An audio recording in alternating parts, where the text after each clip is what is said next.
Zdarec bando, vítám vás u dalšího vlogu. Mířím si to na dílnu s malou svačinkou, ještě před obědem, protože oběd vám pozdě, za mnou můžete vidět čas. Máme konec ledna.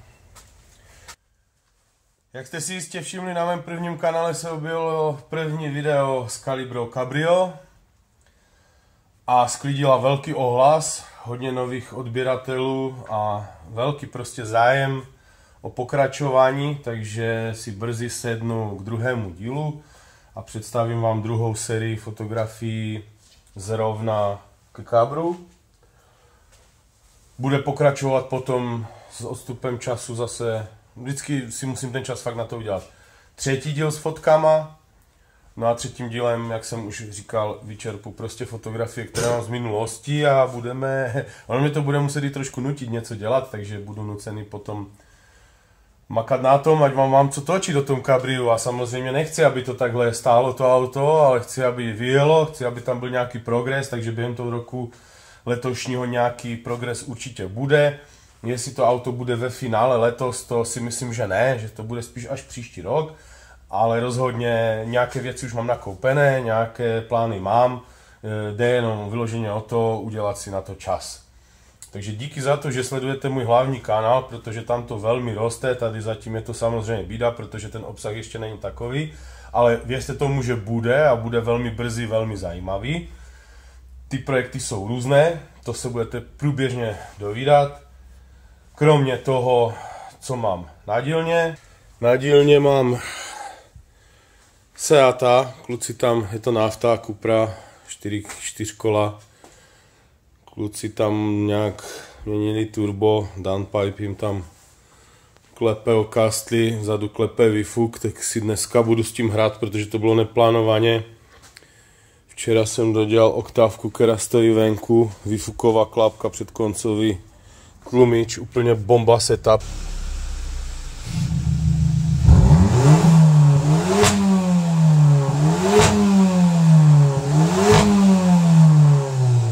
Venku nám šíleně fouká. Konečně vstal ten bílý bordel. No jako, já to beru, že je zima, ale bylo minus 15 a potom šup ho zase to stálo. Večer tady přijeli borci s bavorákem s totálně domrdaným diskem a pneumatikou, takže jsem řezal gumu a nahonem jim to přezouval. Debatovali jsme s kolegou, no prakticky s dvěma, o tom, jak se zachovat k autu, když je hodně chladno, když máme dneska relativně teplo, už je nad nulou, ale hlavně když jsou takové ty extrémně nízké teploty, jak zahřívat auto, vlastně ten proces toho zahřívání. Vidíte kolem mě samé staré pekáče, za mnou máme Omegu, tady druhý pekač, jak říkám ultrapracovní. No, je to trošku specifická záležitost v závislosti na tom, co máte za auto, jaký ročník, jakou převodovku, jakou motorizaci. Můžu vám říct, že prostě jsou dvě základní veličiny, které než tomu autu začnete jakože nakládat nějakým způsobem, je dobré mít splněné. A to je, pokud máte automatickou převodovku, tak teplota oleje v převodovce 40 stupňů. To začíná být taková nějaká plus minus provozní teplota a teplota oleje v motoru aspoň 70 stupňů. Je to v některých autech dost špatně, nebo vůbec se to nedá vysledovat, poněvadž pokud tam nemáte vyloženě hodnotu teploty oleje, tak jste docela v pasti a máte tam jenom teplotu vody. Teplotou vody se neřiďte. Teplota vody je sekundární systém. Jak to udělat teda, jak mít nějakou tu jistotu? Jestli zahřívat auto na volnoběh nebo se rovnou rozjet? Za mě,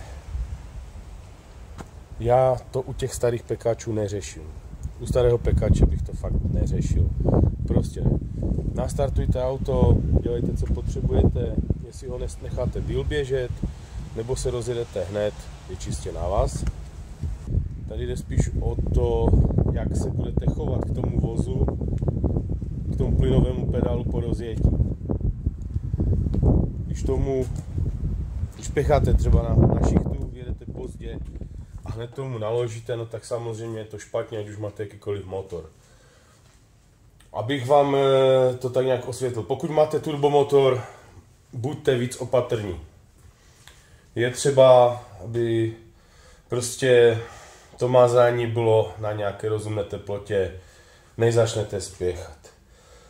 A jak říkám, jedna věc je teplota oleje v motoru a druhá v převodovce. Máte automat, ať už máte DSGčko nebo cokoliv, tak je třeba být opatrný a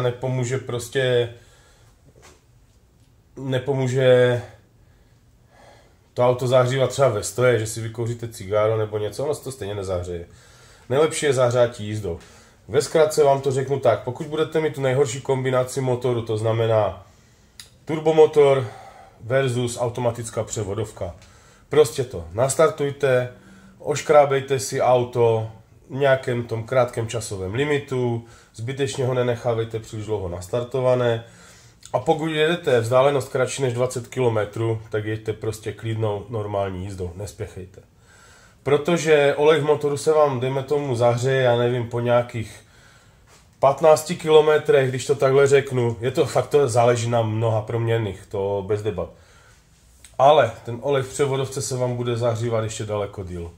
Může se stát, že ujedete necelých 40 km a teprve se začne teplota v převodovce toho oleje dostávat někde k provozním hodnotám. No tím si výrazně můžete snížit funkčnost celé převodovky, což může být ještě trošku horší faktor než ten motor. Ten motor se vám zahřeje prostě rychlejc. Takže takhle v krátkosti vám řeknu jenom k tomu to, že prostě neřešte ptákoviny kolem toho, jakým konkrétním způsobem zahřívat motor, pokud tam nemáte jasnou signalizaci teploty oleje, přinejmenším v tom motoru, protože stejně je velkým a důležitým faktorem teplota oleje v té automatické převodovce. Pokud máte manuální, tak se to tak nějak neřeší. Ale to cítíte při tom řazení, když jsou nějaké extrémy minus 15 a tak dále, tak to jde ta kulisa více stuhá. Ale olej v manuální převodovce prostě je takový, není vyloženě specifický a to ozubení je tam takové jakože hodně tolerantní k takovým věcem, takže tam to není tak důležité, ale ty automatické převodovky jsou docela složitý systém, ty moderní úplně ultra složitý systém. Je důležité tam dbát i na výměnu oleje v převodovkách, ale to zase je úplně na jinou debatu. Prostě nevěřte na nějaké doživotní náplně, nevěřte na nějaké long life oleje v motoru, snažte se ty termíny výměny těch olejů zkracovat, co jen to jde, vůbec se toho nebojte. Těch informací k konkrétním autům je na internetu docela dost.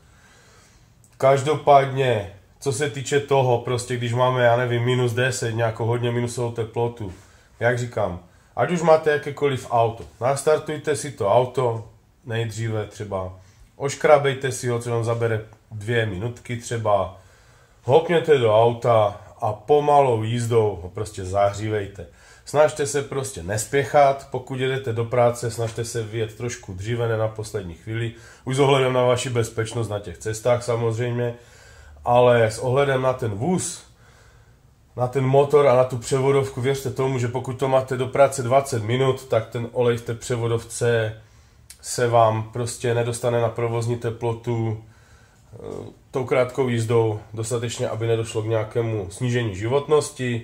Pokud tomu naložíte, tak ty skoky prostě jsou dost, jako dá se říct, i likvidační pro ty moderní automatické převodovky. Proto se může stát, že mnohem dřív, než zjistíte problémy na motoru, tak zjistíte problémy právě na těch převodovkách, na těch moderních vozech. Pokud máte starší automat, přece to vydrží něco víc. Tam je zase důležité dbát na ty včasné výměny těch olejových náplní. Jo, takže jednoduchá rada prostě nastartovat, oškrábat, sednout, rozjet se a jet v klidu. To je všechno. Protože já jsem debatoval tady s těma 2 lidma tak, že jsem jako dost nechápal, jo, jak specificky to někdo řeší. Někdo je zastáncem toho, prostě to nechat dlouho vrnět. OK, pokud si chcete auto vytopit, no tak dobře. Ale stejně ten postup je následující, prostě daleko líp uděláte, když sednete a plynule se rozjedete. Další věc jenom, jak pokračuju, no nemůžu vám ještě něco říct k novému projektu, protože to není úplně 100%, ale rysuje se jeden nový projekt. Vypadá to, že to je na velmi dobré cestě, takže velmi brzy vás seznámím s novým projektem. U mě s velmi zajímavým motorem. Na kalibru teď řeším, jaké objednat semi-slicky. Jste mohli vidět ty Ozeta, ne, to nejsou Ozeta. Tam byly, co to mám? To jsou myslím jenom asi, prostě ty paprskové disky v minulém díle. Tak jsem na ně objednal fejkové krytky BBS, to vám ukážu později, ale řeším, jaké semi-slicky na ně. Semi-slicky stojí docela randál v tom daném rozměru, který já potřebuju, protože chci napředek 225 na 40 R18 a dozadu 255 na 35 R18. No a nechci extrémně silnou bočnici na nějaké drifty, ať si tam nevybiju zuby na každém kanále. A taky nechci, aby mě to vloženě zrujnovalo. Cenově dostupné jsou ty nějaké federály a tak dále, zase to nemusí úplně nějaké špičkové toja. Ale chci, aby to byly takové vloženě na suché počasí a teplé počasí, letní nějaké lepidla a jo, je to úsměvné, že to chci na 2 litrů na 18. Prostě ten vzhled tam musí být zachovaný a zatačky chci řezat trošku ostřeji na úkor zrychlení. To bylo jenom k tomu, pokud někdo budete mít dobré doporučení na nějaké semi-slicky, z homologací hlavně, protože jsou nějaké candy a takové i bez homologace. Stejně nejsou skladem, ale nechci úplně prudit na cestách nějaké příslušníky na kontrolách, takže semi-slicky z homologací za normální cenu s nepříliš pevnou bočnici. Nechci to na nějaký ten drift a tak dále, ta bočnice je fakt tvrdá jak nějaký run flat, že to fakt má velmi negativní vliv na pohodlí. Takže za rady, jaký semi-slick za rozumný peníze tam použít. Já těch měřítek mám trošku víc, nechci nějak příliš velkou hlučnost těch pneumatik, nechci příliš velkou tuhost těch pneumatik, chci ten daný rozměr a chci, aby prostě lepily hodně. Je mi úplně jedno, jak rychle se sjedou, ale hlavně ať hodně lepí. Takže pokud víte o nějakých softových semi-slickách, tak klidně dejte vědět, na co se zaměřit, ale prostě 18 palců, tam už trošku jsou problémy. To byly nějaké 15, tak se schání docela snadno. Ještě jsem chtěl zmínit jednu věc, teďkom se strašně moc řeší, že od nového roku, nebo teď nějak se začátkem roku se na benzínkách objevují paliva, benzín s příměsí 10% biosložky, což je úplně něco šíleného. Těch 5% už tak má, co prostě bylo doteď, já nevím, jak dlouho to je, palivo možná už nějakých 10 let obohacené o nějakých 5% biosložky, no nyní to přišlo ještě na 10% biosložky, což je prakticky složka na bázi lihu. No a jak víme my, co vlastníme stará auta, tak víme, že lih v tom benzínu nám nadělá dost velkou neplechu, zejména na všech gumových částech prostě palivového vedení, ať už se jedná o nějaké těsnici, gumičky kolem vstřikovačů, nebo v karburátorech různé těsnění, nebo samotné vedení. Já jsem loni na které to byla, myslím, že na červené kalibře, jo, na červené kalibře mi normálně odešla gumová hadička kolem palivového filtru. Nahrazoval jsem to, já to řeším tak, že to hadicové vedení nahrazuju speciálníma hadicema přímo určenýma pro palivový systém. No, ale je to docela problém pro ty staré auta. Doporučuju, jako tady existuje prostě několik variant. Prostě buď to, jezděte s tím autem, nenechávejte ho prostě odstavené dlouho. Největší průser je, když já třeba to Cabrio, já ho nenastartuju teďkom. To prostě budeme muset řešit celý palivový systém, abych ho rozeběhl.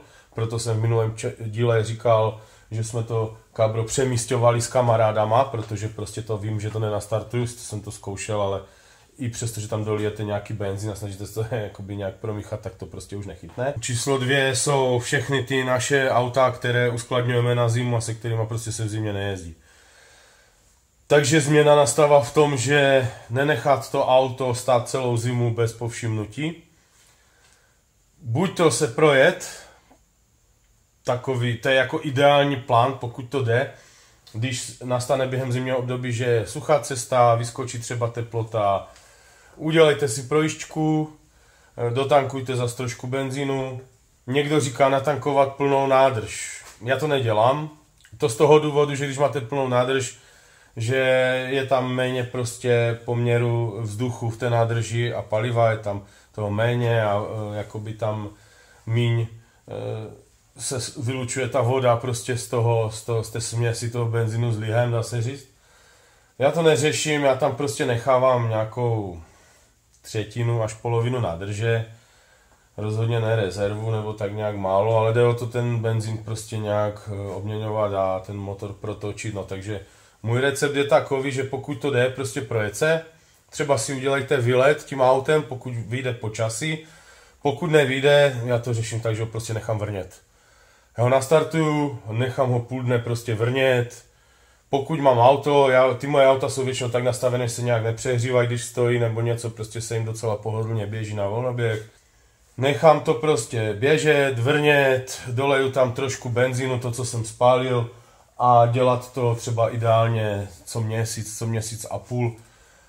No a někdo říká, tankujte na Eurooilu. Taková druhá kapitola je to, co tam lít a odkud to brát. Jedna věc je Eurooil, který prý využívá nějakých státních rezerv, které prostě mají ty biosložky méně ještě.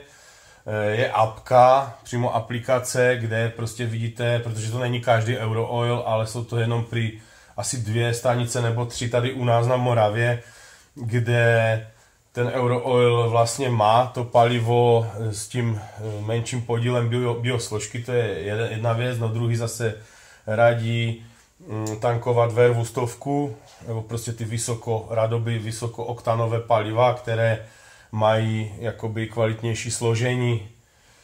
Tam, pokud to máte mazla to auto, tak v tom není problém, si myslím, protože ačkoliv ten benzín stojí daleko víc na litr, tak zase toho moc neprojezdíte. Takže já bych volil úplně ideálně tu kombinaci tankovat třeba tu Vervu 100, nebo pokud máte ten Eurooil jako já tady za zády a víte, že tam skutečně to palivo je s menším podílem biosložky, tak prostě nabrat tam to palivo před zimou.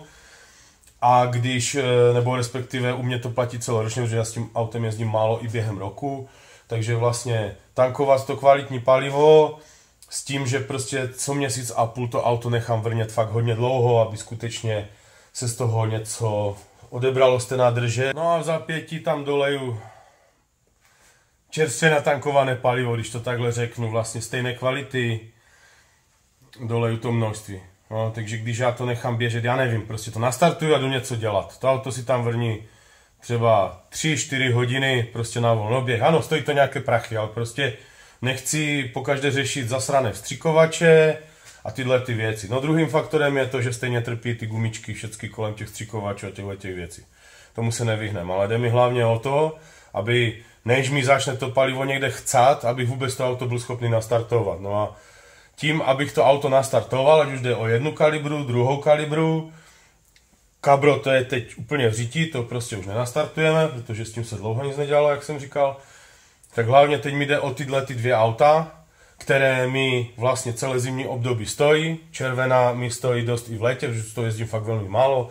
Takže prostě, jak jsem řekl, natankuju to kvalitní palivo, Verva 100, nebo když mám cestu kolem toho Eurooilu.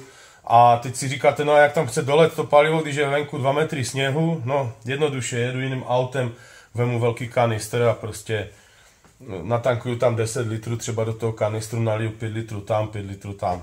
Je všechno. Tak to dělám já prostě. Já netvrdím, že jsem Superman, že něco dělám dobře, ale prostě stane se mi to, že přijdu na jaře a obě 2 ty kalibry bez problému nastartuju. Nemám tam nějaké enormní množství vody nebo něco, ale když už to nastartuju na jaře, naplánuju si výlet, nebo jedu někam za rodinou, nebo za kamarády a jsou někde dál, tak natankuju hned plnou nádrž, hned na jaře, do toho zbytku, co tam je, dotankuju úplně do fullu a jedu se projet ten výlet. Zatím neřeším žádné aditiva. Trošku jsem se o to zajímal, něco si pročítal, všude píšou samé super informace, ten, kdo chce prodat. Poslechl jsem si pár odborníků, kteří vlastní prostě staré auta, Nikdo z nich vyloženě neřeší, že by tam naléval zatím nějaké aditiva do benzínových aut. Každý se snaží to vyřešit nějak palivem a chodem toho motoru, no a když se zadrbe, tak to prostě se musí celý palivový systém generálkovat a čistit. Čemu se chci právě vyhnout tím, že to průběžně startuju. Lidi, tak to bylo k dnešnímu vlogu, já doufám, že vás to moc nenudilo, když tady jenom takhle kéfram, rozhodně časem se budou dít i zajímavější věci. To znamená, dneska jsme si probrali, jak startovat, vy se možná smějete tomu, že probírám vlastně vypadá, že končí zima, já probírám, jak startovat ve velkých minusových teplotách, ale věřte tomu, že ještě celý únor před náma a ještě budou takové případy, no a samozřejmě příští zimu a podobně se tím docela doporučuji se tím řídit. Prostě nastartovat, klidná jízda a neřešit, co mám za motor a tak dále. To je to. Potom, pokud víte o těch semislíkách, napište mi. Potom k těm palivům. No a ještě jednou děkuju, že sledujete můj hlavní kanál. Uvidíte tam další filmy z těch oldschoolových projektů, kromě těch samozřejmě všech zakázek, na které jste zvyklí. Mějte se jak nejlíp můžete a zatím čau.